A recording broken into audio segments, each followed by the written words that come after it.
They laughed when I signed those divorce papers without a fight. The sound of their cruel amusement echoed in the sterile lawyer's office, a sound I'll never forget.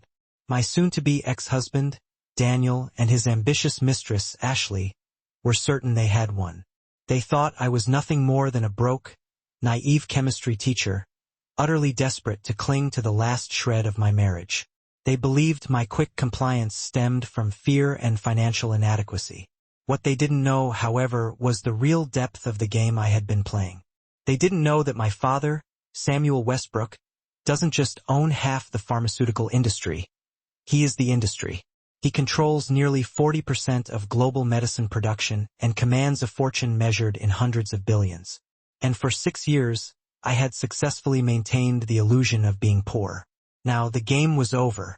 It was time for a very public, very precise payback. Hey, I'm Gabrielle, and if you've ever been underestimated, dismissed, or betrayed, this story is for you. You're about to hear the full, unedited account of how I systematically turned my cheating husband's triumphant laughter into the single biggest regret of his pathetic life.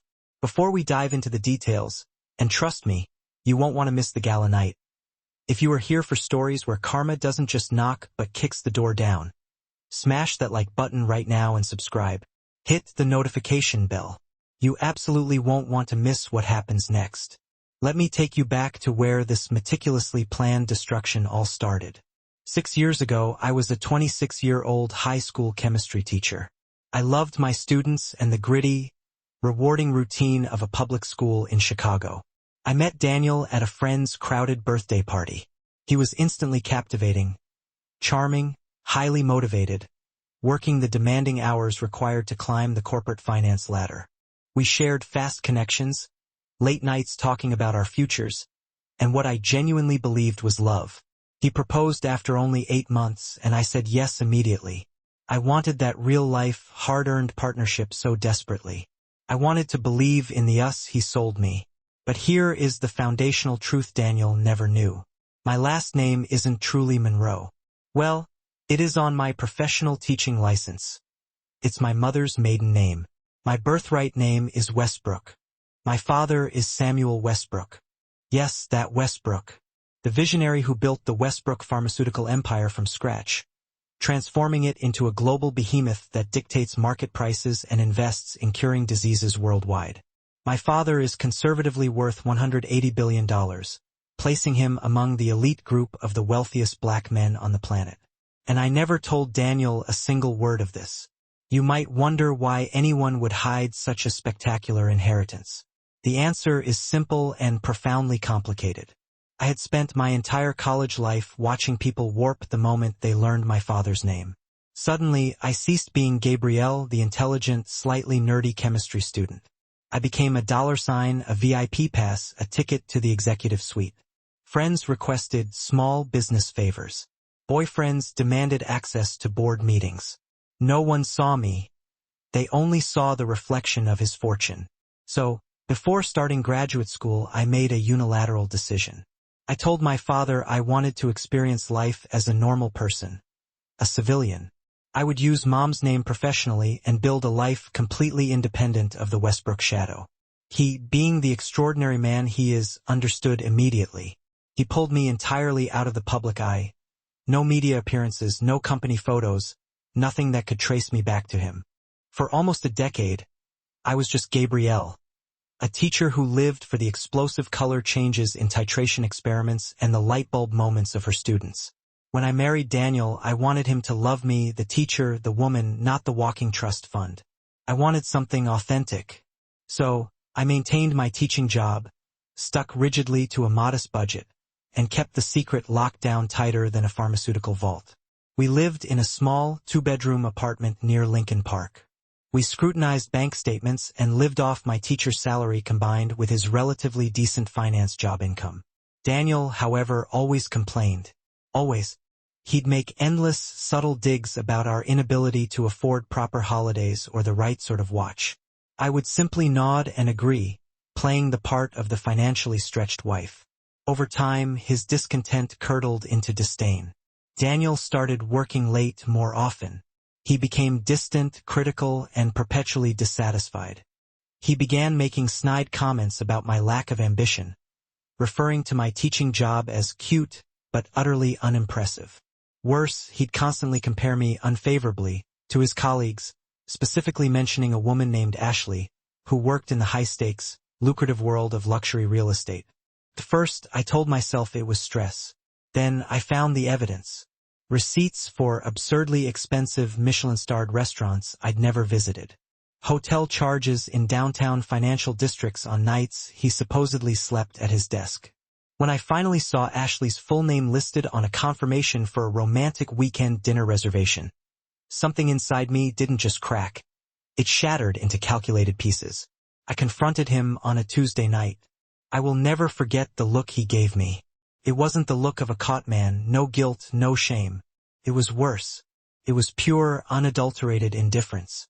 He didn't even attempt to lie or apologize. He just shrugged and delivered the killing blow. Ashley understands success, Gabrielle. She gets what it means to want more from life. You're content being a dedicated teacher making pennies. You're happy settling. I'm not. Those words felt like a physical assault. The man I had chosen to trust with my heart, the man I had given 6 years of my life, thought I was beneath him. Not because of my character, but because of his assessment of my net worth. 2 weeks later, Daniel came home with the divorce papers already meticulously drafted by his shark of a lawyer. And to underscore his contempt, he brought Ashley with him. She swept into our small, humble apartment wearing a suit that screamed thousands of dollars, carrying a handbag that easily cost more than our monthly rent. Ashley looked around our living room with naked contempt. Daniel stood by the doorway, his hand proprietarily placed on the small of her back, and informed me he was done. He was starting a new chapter with someone on his level. Ashley actually let out a short, sharp laugh. She looked directly at me, surveying the shabby little setup, as she called it. "You can keep this place," she stated, waving a dismissive hand at the apartment I had lovingly decorated. "Daniel and I are already looking at high-rise penthouses downtown. He deserves better than this." The sheer, staggering cruelty of her performance was breathtaking. She wasn't content just taking my husband. She needed to grind me into the dust first. The settlement Daniel offered was an outright insult. He wanted nearly all the joint savings, the meager equity in the apartment, and he was taking everything else. His lawyer treated me like I was a desperate fool. And you know what I did? I stayed utterly, unnervingly calm. I took the papers, read the highlighted signature lines, and signed every single page without offering a single counter-argument. I didn't fight for a single penny. Daniel and Ashley actually laughed again. Right there in the lawyer's hushed, expensive office. A whisper of triumphant victory passed between them, followed by smirks aimed directly at me. The pathetic loser. "I'm glad you're being reasonable, Gabrielle," Daniel said, gathering his jacket. "It saves everyone a lot of unnecessary stress." They left, arm in arm, radiant with the certainty of their future success, presumably heading out to celebrate their liberation from my unimpressive life. But what they didn't see was the phone call I made less than 10 minutes later, the moment I walked out of that building and hailed a cab. I called my father's chief attorney and consigliere, a man named Robert Sterling, who had known me since I was a toddler. I gave him 3 precise words, my voice steady and cold. "Robert, I'm coming home." Over the next week, Daniel and Ashley were utterly insufferable. They went on a social media rampage, posting about their new beginnings, their upgrade, and their glamorous life. Daniel changed his relationship status and flooded his feed with photos of them sipping vintage wine in Napa, shopping on Michigan Avenue, and dining at exclusive clubs. His friends showered him with congratulations, many commenting openly about how he had finally traded up. I watched it all unfold from the familiar, quiet solace of my apartment, eating takeout, grading student essays, and meticulously finalizing my plan. Then, the final piece of the puzzle fell into place. Daniel had been loudly bragging to his entire finance team about leaving his simple, unambitious school teacher wife for Ashley, a woman who truly understood the pursuit of capital. His company's annual corporate gala was fast approaching, their single biggest networking event of the year, designed to impress major investors and seal industry-defining deals. Ashley was going as his date. They'd already secured matching, expensive designer outfits to make a splash. Here's the part that made it perfect. The gala was scheduled in 2 weeks. And my father, Samuel Westbrook, was slated to be the keynote speaker.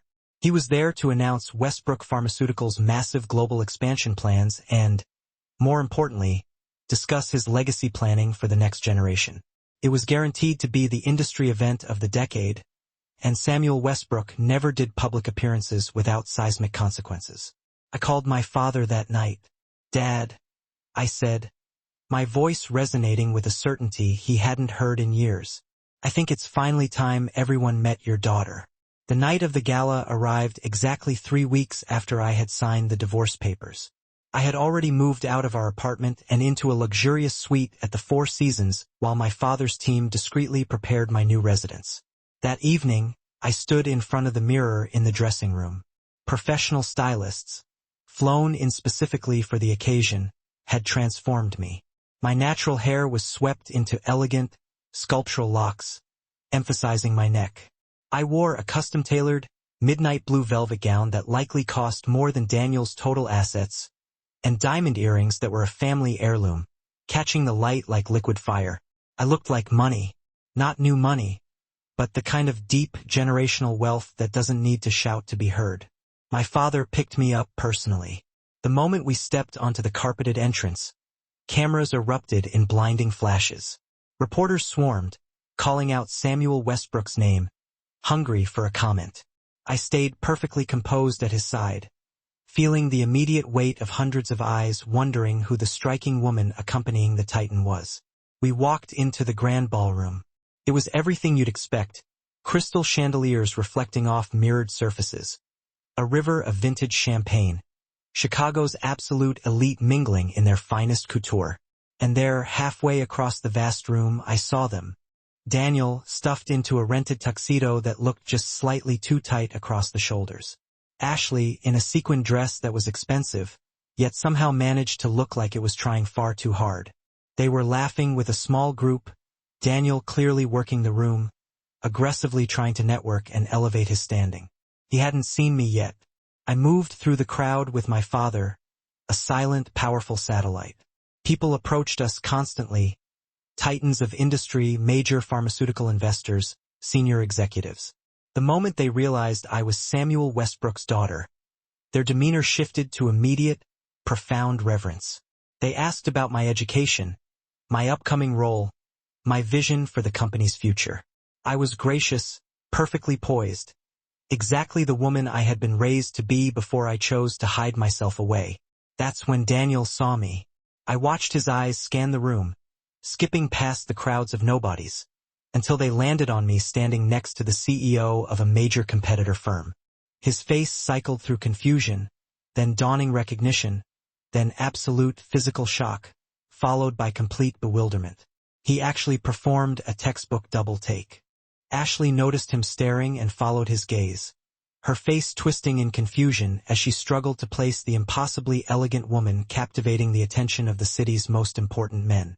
Daniel broke away from his group and began walking toward me, awkwardly navigating the crowd. I could see his mind racing, trying desperately to reconcile the teacher he dismissed with the woman radiating undeniable power. He reached me and stammered, his polished facade cracking.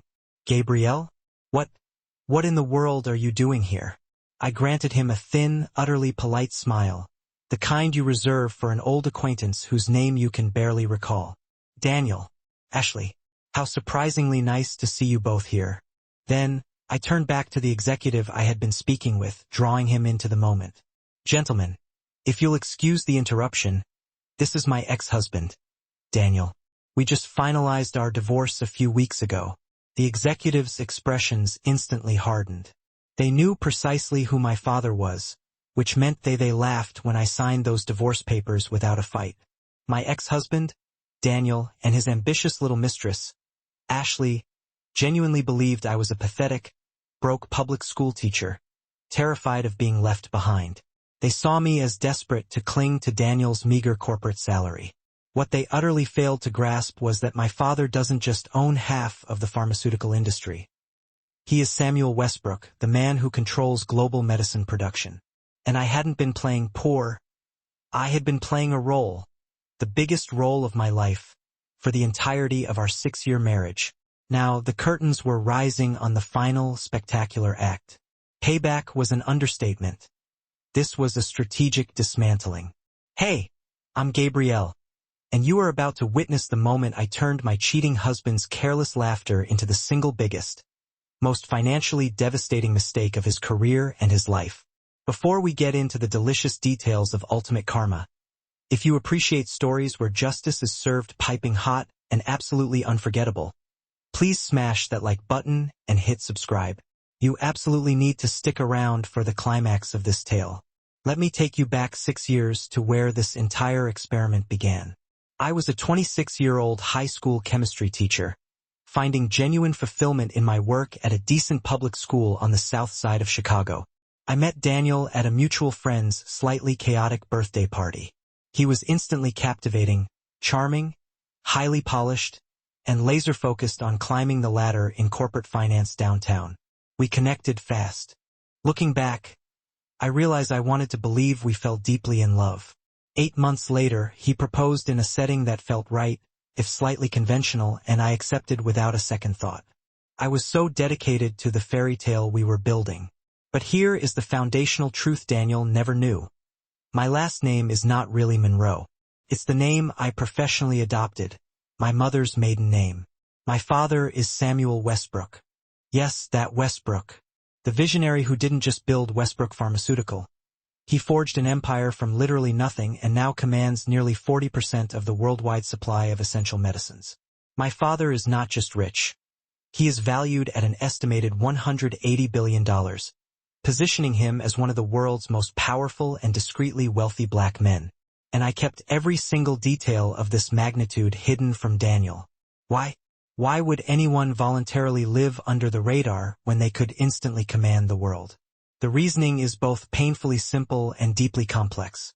I spent my entire academic life watching people warp, shift, and contort the second they learned I was Samuel Westbrook's heir.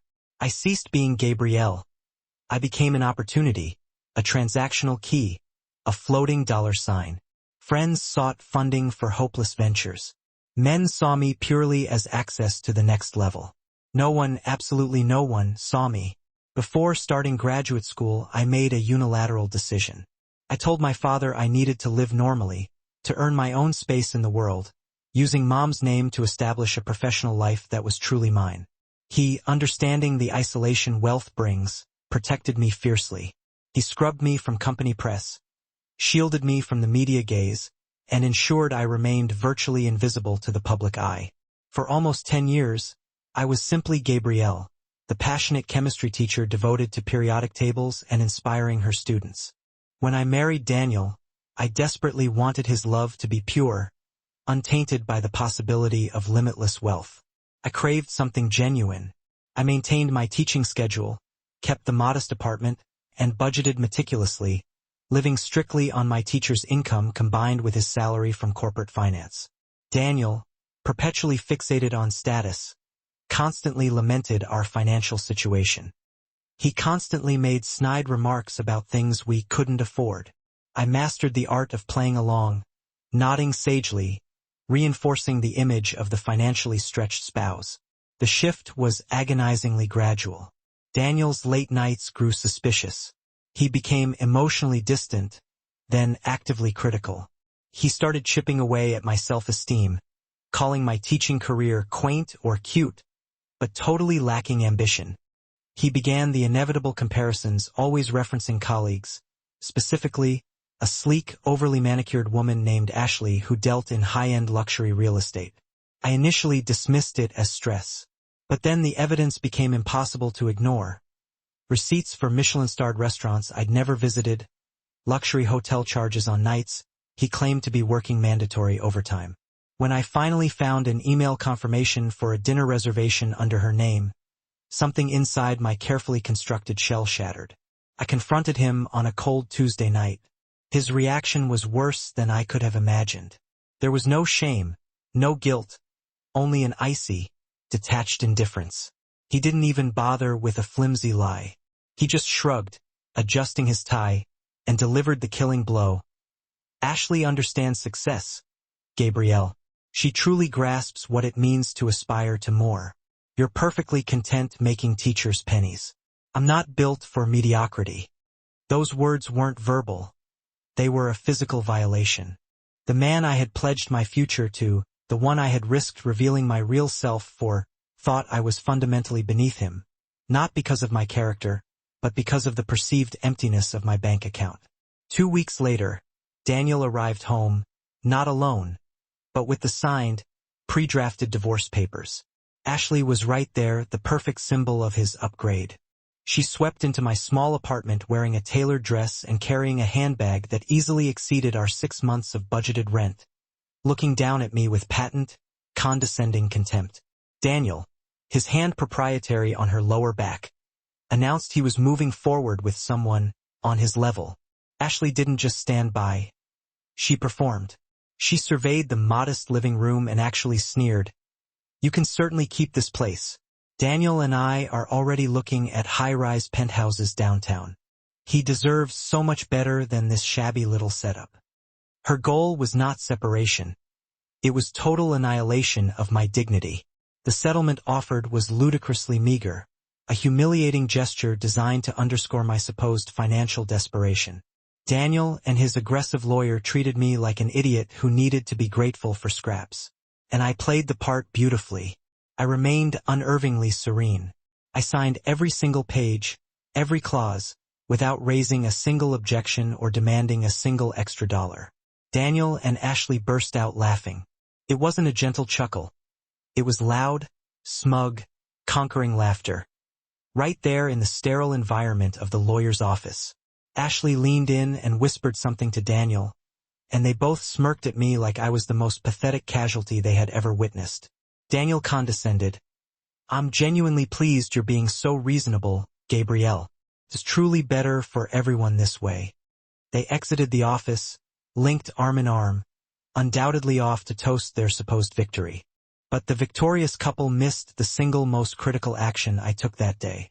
The moment I stepped out of the law firm and into the late afternoon air, I pulled out my phone. I didn't call a friend. I called Robert, my father's chief corporate attorney, a formidable man who had bounced me on his knee decades ago. I gave him 3 simple, yet deeply significant words: "I'm coming home." The next week, Daniel and Ashley were insufferable exhibitionists. Their social media feeds were a constant barrage of new beginnings. Relationship status changes, photos of extravagant trips, fine dining, and ridiculously excessive shopping sprees. Daniel's friends and colleagues publicly celebrated his upgrade. While they were busy performing their victory lap, I sat in my apartment, eating cheap takeout, finishing up grade reports, and meticulously planning the execution of their downfall. My intelligence network soon delivered a crucial piece of information. Daniel was invited to his company's massive annual gala, their key event for courting major investors and cementing high-stakes deals. Ashley was set to be his date, already having acquired matching, obscenely expensive designer outfits. The timing was flawless. The gala was in 2 weeks, and my father wasn't just attending. He was the exclusive keynote speaker, announcing Westbrook Pharmaceuticals' seismic global expansion and officially discussing his succession planning.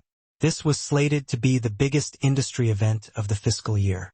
Samuel Westbrook never did public appearances without generating shockwaves. That night, I called my father. "Dad," I said, my voice calm but firm, "I think it's finally time everyone met your daughter." The night of the gala arrived. I hadn't interacted with Daniel since the papers were signed 3 weeks prior. I had quietly moved out of the apartment and into a luxurious temporary suite at the Four Seasons, while my father's internal team finished preparing my permanent residence. I stood before the mirror in the dressing room, genuinely struggling to recognize the woman staring back. A team of professional stylists had wrought a fundamental transformation. My natural hair was swept into elegant, sculptural locks. I was enveloped in a custom midnight blue gown, a piece of couture that likely cost more than Daniel's total annual compensation. Diamond earrings, Priceless heirlooms from my grandmother's private collection captured every shard of light. I didn't just look wealthy. I looked like the purest definition of old money, of undeniable generational power. My father collected me in his car, and we arrived together. The instant we stepped onto the carpeted curb, a blinding frenzy erupted. Cameras flashed violently. Reporters screamed Samuel Westbrook's name, seeking comments. I remained seamlessly tethered to his side, feeling the weight of the city's elite press questioning my identity. We entered the cavernous grand ballroom. It was a symphony of elite Chicago society. Massive crystal chandeliers, rivers of flowing vintage champagne, and a gathering of executives dressed in untouchable refinement. And there, positioned across the opulent space, they were. Daniel, struggling slightly in a rented tuxedo that was just a shade too tight across the shoulders. Ashley, overdressed in a gown that screamed expensive, yet lacked the quiet assurance of true style. They were aggressively mingling, Daniel desperately trying to network and climb. He had not seen me yet. As I drifted through the crowd with my father, a stream of industry titans, investors, high-level executives, pharmaceutical rivals, constantly interrupted us. Every single one treated me with instant, pronounced deference the moment they realized I was Samuel Westbrook's acknowledged daughter. They inquired about my background, my strategic outlook, my impending role within the company.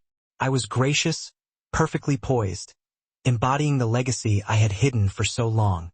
That's when Daniel saw me. I watched, almost clinically, as his eyes swept the room and locked onto me, standing amidst a cluster of C-suite executives. His face cycled through a devastating spectrum of emotions. Confusion, recognition, disbelief, then profound, stomach-dropping horror. He actually physically recoiled, performing a desperate double-take. Ashley followed his fixed gaze, her own expression twisting into bewilderment. He detached himself from his group, walking toward me on unsteady legs. I could practically hear the gears grinding in his head, trying to rationalize the sight. Me in this setting, looking like this, being treated like royalty. He reached me, stammering the pathetic question, "G. Gabrielle? What in God's name are you doing here?" I allowed myself a small, devastating smile, the kind reserved for a distant, vaguely remembered past acquaintance. "Daniel, Ashley, how unexpectedly pleasant to see you both." Then, I turned back to the executive I had been engaging with, cutting Daniel out completely. "Gentlemen," I announced, my voice carrying just enough weight. "This is my ex-husband, Daniel. We successfully finalized our divorce just a few weeks ago." The executive's smiles immediately evaporated, replaced by expressions of cold, instantaneous understanding.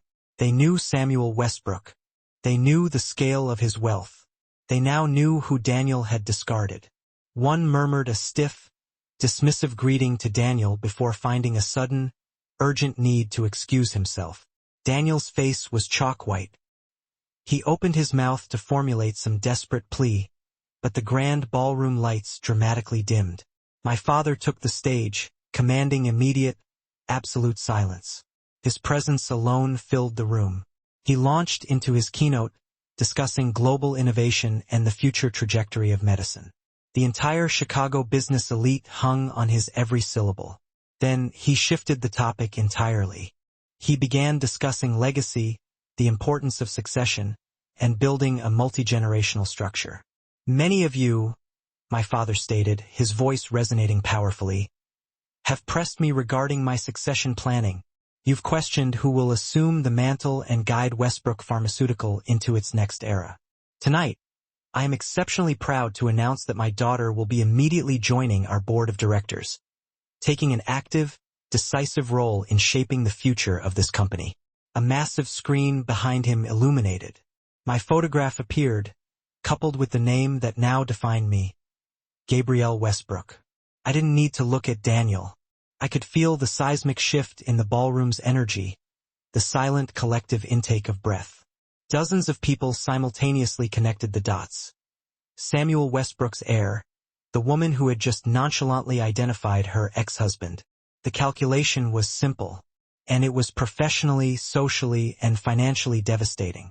When the speech concluded and the thunderous applause finally subsided, I turned to the location where Daniel had been standing. He looked physically ill, leaning heavily on a pillar. Ashley was openly weeping, thick black mascara streaking down her face. A picture of public ruin. Guests were openly staring, whispering behind expensive champagne glasses. Everyone understood. Daniel had divorced a billionaire's daughter, thinking she was a liability, and he did so without securing a single penny. He attempted to rush toward me, but security, my father's appointed protection detail, moved with ruthless efficiency, intercepting him. I watched Daniel futilely argue with them. I watched Ashley completely melt down and flee the ballroom in disgrace. Then, the real damage began. Daniel's boss, clearly panicking, pulled him violently aside. The exchange was loud, frantic, and unambiguously hostile. Daniel's firm had been aggressively pursuing major investment from Westbrook Pharmaceutical for months.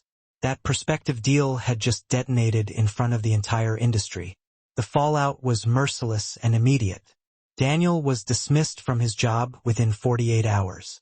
His company simply couldn't afford the catastrophic risk of retaining the man who had publicly sabotaged their biggest potential partnership. Ashley, exhibiting the pragmatism that defined her, ended their relationship via text message less than 24 hours after the gala. She had zero interest in a man suddenly devoid of money or viable prospects. The magnificent irony was not lost on me. For the next 2 weeks, Daniel descended into a frenzy of desperation. He called my phone scores of times. I never answered. He sent pleading, increasingly unhinged emails, alternating between apologies and aggressive self-pity. He tried showing up at Westbrook headquarters only to be stonewalled by front desk security. He tried reaching out through old mutual friends, but most had already weighed the balance of power and swiftly chosen sides, and it wasn't his. By the time I finally agreed to meet him, not for reconciliation, but for final clarification, I had already moved into my own stunning penthouse, a sleek tower with floor-to-ceiling windows overlooking a glittering Lake Michigan. It was beautiful, modern, exactly what I had denied myself while playing the struggling teacher. I still taught chemistry 2 days a week, but now I did it purely out of passion. We met at a small, deliberately neutral coffee shop. He looked dreadful, unshaven, clothes wrinkled, the ambition gone from his eyes. He launched immediately into his rehearsed monologue. "Gabrielle, I am so profoundly sorry. I made the ultimate mistake. Ashley meant absolutely nothing. I love you. I have always loved you. Please, we can fix this. I genuinely do not care about the money. I just want you back." I let him finish. I took a slow, measured sip of my latte and quietly delivered the punchline. "I knew about the affair 4 months before you handed me those divorce papers." He froze, utterly speechless. "What?" "I hired a private investigator back in February. I had the photographs, the hotel receipts, everything. I knew about Ashley long before you paraded her into our apartment." "Then why didn't you say anything?" He stammered, horrified. "Because I needed to confirm one thing. I needed to know if you would actually go through with it. If you would truly abandon me, convinced I was just a financially irrelevant teacher with nothing substantial to offer. And you did exactly that." Daniel's hands were visibly shaking on the table. "If I had only known." "That is precisely the point, Daniel. You didn't know. And the man you showed me when you thought I had nothing, that is the man you fundamentally are. You didn't leave because we grew apart or were incompatible. You left me because you believed a wealthier woman could provide you with a better life. You loved money, status, and opportunity far more than you ever loved me." "That's not fair," he insisted weakly. I pulled a single folded document from my expensive handbag. "Do you recall our prenuptial agreement? The one your lawyer insisted we both sign, even though you claimed we had nothing of value to protect. You clearly didn't bother to read the finer details. There was a specific clause, included by my legal team, stating that in the event of documented adultery, the cheating spouse forfeits all claim to any assets, including those undisclosed at the time of the marriage." I slid the paper toward him. "You committed the adultery, and you signed away rights to everything, including the billions you never knew existed. The color utterly drained from his face. You planned this whole thing. No, Daniel. I simply protected myself. There is a critical difference. I gave you 6 years of my authentic, loving self.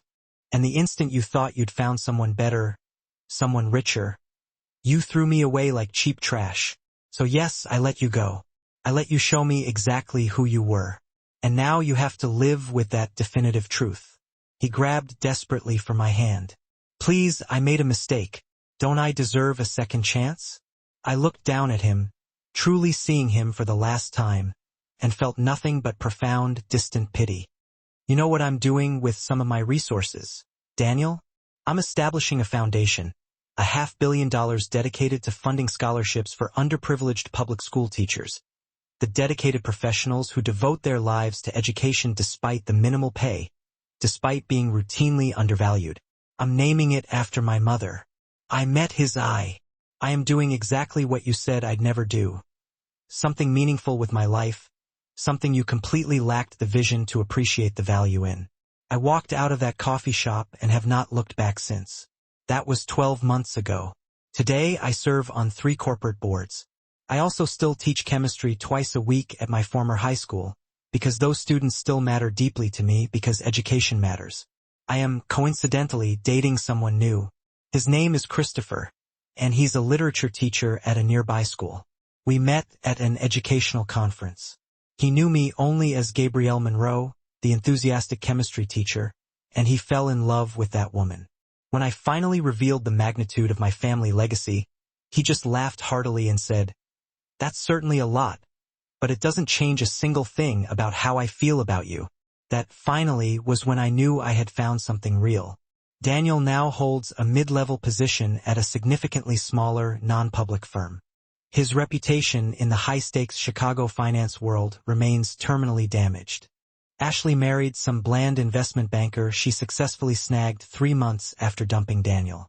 I have seen Daniel exactly once since our final coffee meeting, at a separate minor charity event. He tried to approach me, but I simply turned my back and walked away. There was nothing left to say. The story had been written.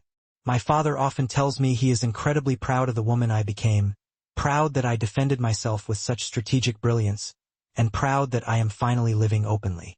We have dinner every Sunday now, compensating for the years I spent hidden in my self-imposed witness protection program. He never once delivered the obvious, "I told you so," even though he had gently warned me that hiding my identity would inevitably complicate things. He just welcomed me home. People occasionally ask if I regret the 6 years I wasted on the charade. The answer is a definitive no. Not in the slightest. Those 6 years taught me the single most invaluable lesson of my life. People only show you who they truly are when they mistakenly believe you have nothing to offer them.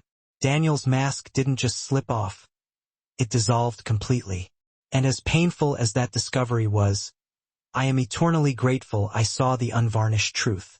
Some people operate under the illusion that money buys happiness. Others hold fast to the belief that love conquers all. I learned a different, colder truth. I learned that clarity is priceless. The truth about ourselves, the truth about others, and the truth about what we truly value. I spent years hiding my truth in a desperate search for authentic love. Instead, I discovered authentic, undeniable clarity. And sometimes, the very best revenge is not elaborate schemes or calculated payback. Sometimes the best revenge is simply accepting who you were always meant to be. Living fully, loving openly, and refusing to diminish your magnificent self for anyone, ever again. So that is my story. The narrative of how I got the last triumphant laugh, even though financially and strategically, I never actually needed to laugh at all. Because in the end, karma didn't need my assistance. It simply needed Daniel to be exactly the shallow, status-obsessed man he truly was. If the story resonated with you, hit that like button immediately and leave a comment telling me exactly what you would have done in my unique position.